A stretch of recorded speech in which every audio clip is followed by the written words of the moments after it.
pretty straightforward. We want to win everything. This place means a lot to me. We're still writing the story. All we want to do is make the city proud. We're going to see what we're made of. Out of this world. There is nothing better than the NBA Finals.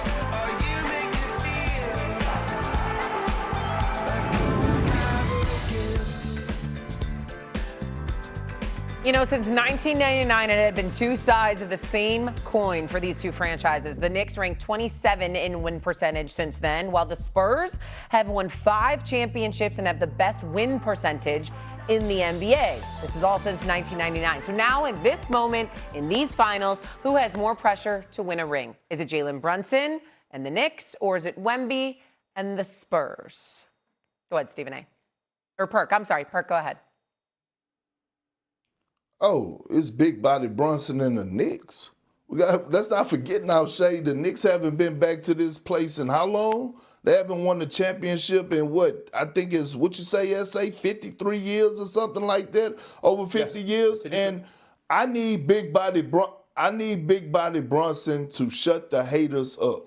I need him to go out there and do what they're saying he can't do as a small guard and lead this team to winning the championship. I need big body Brunson to go out there and go capture the title of being the greatest Knick ever. See, I believe in the next 3 to 4 years, Wemby is going to continue to be in the NBA Finals. He's going to have an opportunity to win the NBA championship. I can't say the same about big body Brunson. So the sense of urgency has to be there. Think how long it took him, as you know, far as being right now, since he's become a Knick, to get to this point. So the pressure is on Jalen Brunson. He has the more veteran squad. His squad has been playing the best basketball. He has a guy he has a Robin and Karl Anthony Towns that's playing at an elite level. He has to go get it done. For debate purposes, you could easily say Wemby. I'm not going to do that on this show. I'm going to agree with you. But for a myriad of different reasons, Shay and Big Perk, that I want everybody, that the things that Perk didn't bring up. Yeah, there's pressure on the Knicks and Jalen Brunson. You win 11 straight by 262 points, an average of 23.8, and you're flowing. And regardless of the fact that San Antonio and OKC were the two best teams in basketball, and they've got this 7'5" alien from France to deal with, the reality is that everybody's been talking about the Knicks in a way they haven't talked about the Knicks since 1994. Remember, when they went to the finals 27 years ago in 1999, we knew they didn't have a chance. You had to go up against Tim Duncan, Dave Robinson. You didn't have Patrick Ewing. You didn't stand a chance. We all knew this. Okay, so it was a foregone conclusion that the New York Knicks were going to lose, and they ended up losing that series in 5.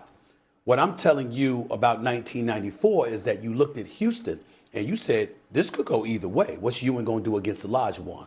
What's the rest of the crew going to do against Olajuwon's supporting cast? You had those things, and it was up in the air. And, you know, John Starks plays big time in Game 6, but they're not able to close. And then in Game 7, he's struggling, and Pat Riley forgets that he picked up Rolando Blackman mid-season for a reason and forgot and left him on the bench, which is something that Pat Riley, he was able to recover from it because he won championships in Miami. But certainly in New York, we never forgot that. Here's the biggest reason I'm going the Brunson route here. It's not just for Brunson. It's for the entire NBA. It's for the future of the NBA. We could look at, let me say this, let me see Shay and Perk when I say this. This is very, very important that everybody understands the magnitude of what I'm saying. Wemby's not going away. Look at that kid on that podium. I mean, he wants a championship badly. You understand what I'm saying? He comes across as he's willing to die for it. When you see a superstar, you want to hear that. As much of a Knicks fan as I am, and as confident as I'd like to feel in the Knicks, I see him like that, especially after winning. I'm like this, damn. You know, this is not good for the Knicks. It's not good that you got a superstar that wants it that badly. That's Victor Wembanyama. Here's the thing. If Houston gets a point guard with the size that they have, maybe, but we got to see it to believe it. If Oklahoma City, gets Giannis, it's a different conversation. But right now, if the New York Knicks don't beat the San Antonio Spurs, you're going to see a lot of hopelessness pervading throughout the NBA. It's like, how the hell are you going to deal with Wemby? How are we going to deal with Wemby? How are we going to beat this dude? Especially when he's got Castle and Harper's going to be a star in this league, and De'Aaron Fox. He can ball, and Harrison Barnes' experience and the togetherness, the youthfulness that they have, Champagny and all of these cats, and Johnson and the crew. It's like, damn, they're not going away, right? And you're looking with a ray of hopelessness hovering over you. Imagine if Brunson pulls this off. It's not Vince Carter in his prime. It's not Kobe in his prime. It's not MJ in his prime. It's not LeBron in his prime. A 6'1" guard manages to lead the way to knock off Victor Wembanyama. Do you understand what that means for the NBA? It gives everybody hope that somehow, some way, you can figure out a formula to knock off San Antonio. If you don't, and they mimic 1999, and they take the Knicks out in 5 or 6 games, and it's a relatively lopsided series, and the dominance of Victor Wembanyama reigns over the NBA Finals in such a way that it cements his dominance and that of the San Antonio Spurs, then we're going to be left hoping that Sam Presti could come up with something to formulate and tweak Oklahoma City just to be competitive to San Antonio. If Brunson wins, then all of a sudden that parity that we aspire for, where you look at a multitude of teams and say they have a chance, they have a chance, they have a chance, you're going to look at the NBA differently. That's how important this NBA Finals is. If Victor Wembanyama dominates, it's a level of hopelessness that just envelopes the NBA.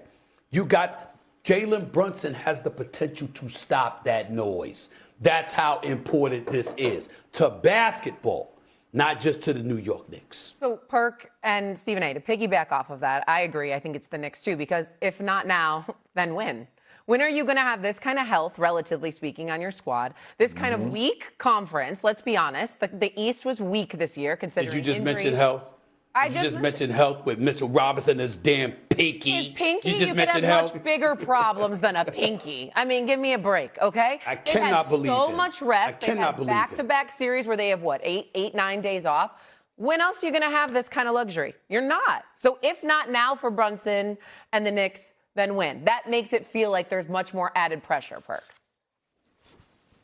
No, I agree. And look, we're on the verge of having another different champion. So this is going to make 8 straight years of the NBA having 8 different champions. No one has won back-to-back, which also I want to dive into a deeper point because Stephen A. brought up a good point. When you talk about Jalen Brunson, Jalen Brunson needs to win and while the pressure is on him because you want the narrative to change, right? You want a team like Philadelphia to feel confident that Tyrese Maxey could get it done because he's another undersized guard that now is driving the car to his franchise. You want to give confidence to a team that's about to draft Darius Acuff Jr. that they're making the right decision by drafting a 6'2" point guard because we need to start valuing the quarterback's position again. See, we went away from that. So we need to start valuing these little point guards again and these floor generals and these guys that not only could go get buckets, but also could make guys around you better. Think about when Steph Curry, when he was taking over the league and the Warriors was making their finals run. Every kid, every GM was trying to go out there and get what? Shooting.